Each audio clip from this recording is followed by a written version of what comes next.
আসসালামু আলাইকুম। Hello everyone, আশা করি ভালো আছেন। দীপাস নেক্সটে সবাইকে ওয়েলকাম করছি। আবারও চলে আসলাম আপনাদের মাঝে নতুন একটা রেসিপি নিয়ে। আজকে রান্না করে দেখাবো গরুর কলিজা বোনা। আজকে রেসিপিটি একেবারেই সহজ করে দেখাবো, কারণ আমি কোনো এক্সট্রা কোনো মশলা দিয়ে রান্না করব না। ঘরে থাকা যে উপকরণগুলো থাকে আমি ওই উপকরণ দিয়ে রান্না করব। অবশ্যই চ্যানেলটি সাবস্ক্রাইব করে বেল আইকনটি ক্লিক করে দিবেন।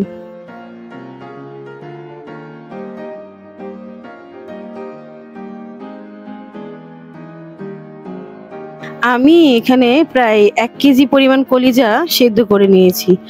এখানে একটা বিষয় বলে রাখি, আমি এখানে কলিজার যে পর্দা থাকে ওই পর্দাটা ছাড়িয়ে নিয়েছি। আমি পিস পিস করে কাটার পর ছাড়িয়ে নিয়েছি। আমি রেকমেন্ড করছি যে আপনারা যখন বাজার থেকে বড় টুকরা নিয়ে আসবেন তখন সিদ্ধ করে ছাড়িয়ে নেবেন, এতে করে ছাড়িয়ে নিতে খুব সহজ হয়। আর যখন সিদ্ধ করবেন এই 1 চামচ ভিনেগার দিবেন, তাতে করে পর্দাটা খুব নরম থাকে, ছাড়িয়ে নিতে খুব সহজে ছাড়িয়ে নেওয়া যায় এবং কলিজার যে ময়লাটা থাকে ওই ময়লাটা বের হয়ে এসে পড়ে। তারপর আপনি রেগুলার যে পিস পিস করে নেবেন।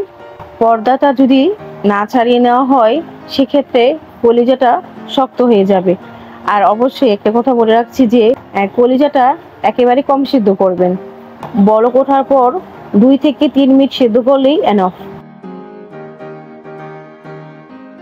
আমি এখানে নিয়েছি 2 কাপ পেঁয়াজ কুচি, আদা বাটা রসুন বাটা নিয়েছি 1.5 টেবিল চামচ। আমি এখানে 2 চা চামচ হলুদ নিয়েছি, 3 চা চামচ মরিচ নিয়েছি এবং 2 চা চামচ ধনিয়ার গুঁড়া নিয়েছি। আমি প্রায় আধা ঘন্টার মতন পানি দিয়ে গুলিয়ে রেখেছি। আপনারা চেষ্টা করবেন যদি সময় কমও থাকে কমপক্ষে 15 থেকে 20 মিনিট রাখার জন্য। এখানে গরম মশলা নিয়েছি, এলাচ, তেজপাতা, দারচিনি নিয়েছি, 2টা টমেটো, কাঁচা মরিচ 7-8টা। চলুন রান্না শুরু করা যাক। আমি একটা প্যান নিয়েছি, দিয়ে দিলাম 1 কাপ পরিমাণ তেল,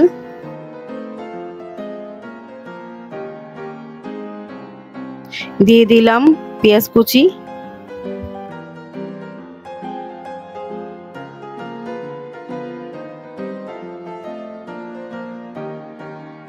পেঁয়াজটা দেওয়ার পরে আমি ভেজে নিচ্ছি। বাজতে কমপক্ষে 5-7 মিনিট লাগতে পারে। এখানে আমি দিয়ে দিচ্ছি 2 চামচ লবণ, যাতে করে পেঁয়াজটা তাড়াতাড়ি করে কালার এসে পড়ে। তেজপাতা দিয়ে দিলাম দারচিনি, দিয়ে দিলাম এলাচ।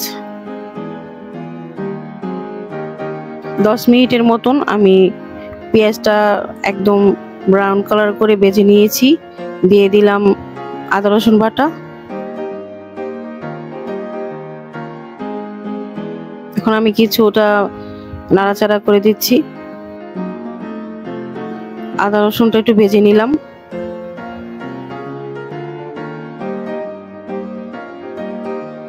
তারপর আমি 1/2 কাপ পানি দিয়ে দিলাম। পানিটা দেওয়ার পর একটু নাড়াচাড়া করার পর একে একে আমি মশলাগুলো দিয়ে দিব।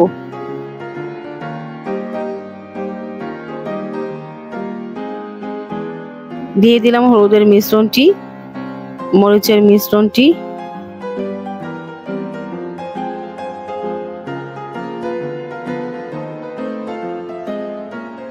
একটু নেড়ে ভালো মতন মিশিয়ে আমি ধনিয়ার গুঁড়াটা দিয়ে দিলাম, ধনিয়ার মিশ্রণটি দিয়ে দিলাম।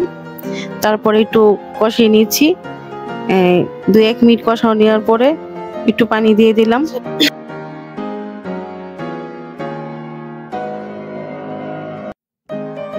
সামান্য একটু পানি দিয়ে ভেজে নিলাম। দিয়ে দিচ্ছি টমেটো,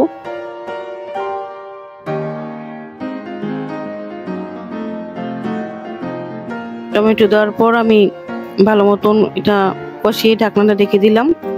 মশলাটা কষানোর পর যখন ভাজা ভাজা হয়ে আসছে তখন আমি কলিজাগুলো দিয়ে দিলাম। কলিজাটা দিয়ে মশলার সাথে আমি ভালো মতন মিশিয়ে নিচ্ছি। তারপর আমি ঢাকনা দিয়ে ঢেকে দেব।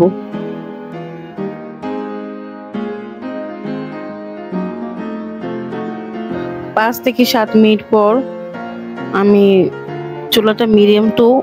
চুলাটা লো হিটে রেখে কষিয়ে নিয়েছি। এ পর্যায়ে আমি এখানে 5 কাপ পানি দিয়ে জল দিয়ে দিলাম। হাই হিটে চুলার রান্না করব। এখন বলক উঠে গেছে, কাঁচামরিচ দিয়ে দিলাম। এই পর্যায়ে চুলাটা থাকবে হাই হিটে।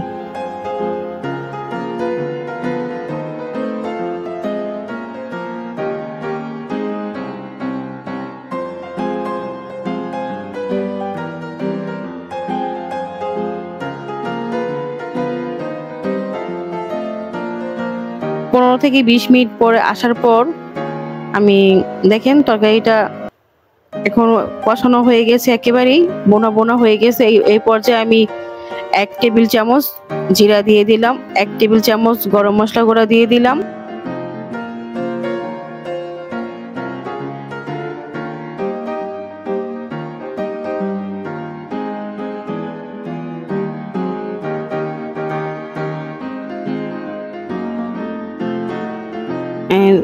তৈরি হয়ে গেল গরুর কলিজা ভুনা।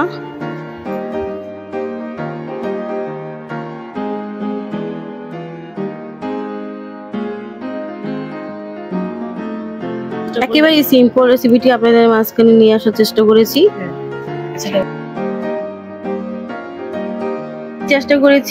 আপনাদের কাছে একেবারেই সিম্পল একটি রেসিপি দেওয়ার জন্য। অতিরিক্ত কোনো মশলা ঝামেলা ছাড়া আপনারা চাইলে পারেন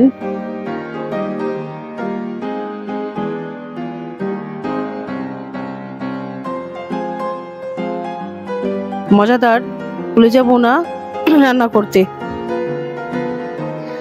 ভিডিওটি দেখার জন্য সবাইকে ধন্যবাদ জানাচ্ছি। কমেন্ট করে অবশ্যই জানাবেন কিরকম ভালো লাগলো কিনা। অবশ্যই নতুন নতুন ভিডিও নিয়ে আসার চেষ্টা করব।